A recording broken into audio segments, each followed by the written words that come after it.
ممكن حضرتك يا دكتور تشرح لنا ايه هي البقع البيضاء اللي على الاسنان؟ تمام. البقع البيضاء على الاسنان يعني بتلاقي السنه نفسها فيها لون ابيض، لون ابيض على سطح السن نفسه.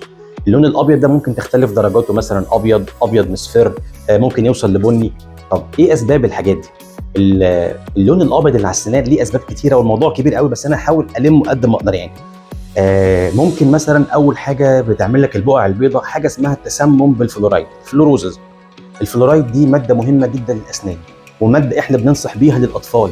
غسيل الاسنان بمعجين فيها فلورايد، ناكل اكل فيه فلورايد، ده مهم جدا، ولكن بنسب مطلوبه.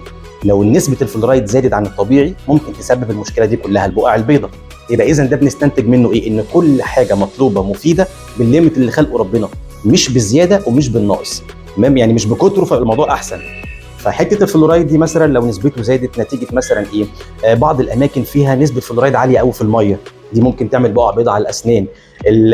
الناس اللي بتاكل اكل فيه فلورايد كتير، مهتمين مثلا بحاجات فيها فلورايد كتير قوي، دي برضه ممكن تعمل بقع بيضاء. الاطفال اللي بتاكل معجين الاسنان، بتحب معجين الاسنان، هو معجون السنان فيه فلورايد ومفيد للاسنان، بس في اطفال بزياده قوي اللي هو بياكل المعجون، بيحب كل شويه يلعب بالمعجون يحط في بقه وياكل، ده ممكن يعمل لك لون ابيض او بقع بيضاء على الاسنان، ده سبب. السبب الثاني في البقع البيضاء، انت مثلا لو عندك بعض الاكلات زي مثلا الاكل الحمضي، البرتقال، الليمون، الحاجات اللي فيها سكريات كتير، السكريات دي بتطلع احماض مع الوقت، ففكره الحمض نفسه ممكن يعمل لك بقع بيضاء على الاسنان.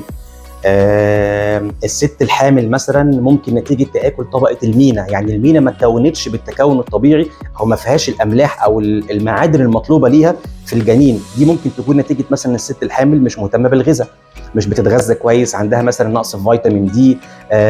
مثلا ممكن بيكون بتدخن، ممكن تكون بتاخد ادويه بزياده بدون استشاره الطبيب، فالادويه دي بتتدخل في الغذاء بتاع الطفل نفسه، دي برضو ممكن تعمل تآكل في طبقة المينا، فتلاقي الطفل مولود وهو عنده بقع بيضاء ولسه اسنانه كلها فيها بقع بيضاء لان الغذاء مش موجود في السنان. عندنا برضو مشكلة التقويم، تقويم الاسنان. التقويم نفسه الدكاترة بتستخدم ايه؟ يعني مادة حمضية بسيطة قوي عشان تلزق بيها البريسز او الفصوص بتاعت الايه؟ التقويم. المادة الحمضية دي مع الوقت لما بتشيل التقويم بتعمل بقع بيضاء على الاسنان برضو، دي من ضمن الاسباب. من ضمن برضو اسباب البقع البيضاء الجير، لو في حد عنده جير كتير، وجود الدنتال بلاكس او طبقات الجير كتير قوي، دي بتعمل مع الوقت برضو احماض تطلع من البكتيريا الموجوده بتعمل لك بقع بيضاء. فاسباب بقع بيضاء كتير قوي يعني.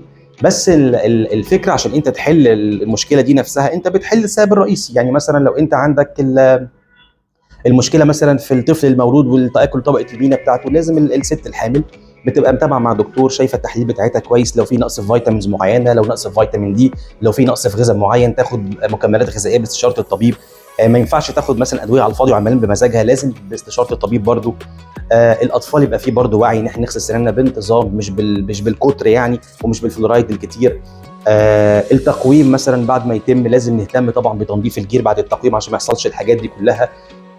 فالتقويم برضو بناخد بالنا من ناحيه تنظيف الاسنان ما بعد التقويم، واهتمام بفرش السنان والتنظيف كويس جدا بين جلسات التقويم وكل يوم. لو مثلا في اكل معين بناكله فيه فلورايد كتيره، او مثلا في احماض او في سكريات، لازم برضو ناخد بالنا من الكلام ده كله. دي التوعيه اللي احنا مثلا ايه يعني عشان نمنع الموضوع ده. طب العلاج بقى ايه؟ العلاج بتاع البقع البيضاء، والله في بعض الحالات بنحتاج نحط فيها مثلا ايه؟ حشوات ليزر لو كان الموضوع بقى كبير او في تسوسات. في حالات ممكن تنفع بالتبييض ان احنا بنبيض الاسنان شويه. في حالات ممكن تنفع ان احنا ايه لو كانت سطحيه قوي نشيل جزء بسيط اللي هو الابريجن بسيط قوي، ان احنا نشيل جزء بسيط من طبقه المينا عشان نخلي بس اللون متناسق مع بعضه. لا طبعا احنا بنستخدم برضو الفلورايد، ده مهم جدا بنحطه، ممكن نستخدمه بعد حالات التقويم. ده برضو بيشيل البقع البيضاء، بس طبعا ما ينفعش استخدمه في حاله لو انا عندي تسمم بالفلورايد، يعني لو انا عندي الفلورايد نفسه كتره هو اللي عامل البقع البيضاء فما ينفعش اعالج بالفلورايد. بشوف العلاج الانسب من الحاجات اللي قلتها. وفي الحل الاخير بقى بيكون الفينيرز، طبعا بنركب فينيرز على الاسنان لو الموضوع تقيل قوي بقى خلاص، لما مش نافع معاه تبييض ومش نافع معاه مثلا حشوات ومش نافع معاه برضه جزء بسيط من طبقه المينا، لا هيحتاج بقى ان احنا نعمل فينيرز في الاخر بحيث تخلي الموضوع طبيعي. ده يعني اتمنى اكون لخصته، هو موضوع كبير قوي بس يعني اتمنى يكون المعلومه وصلت يعني.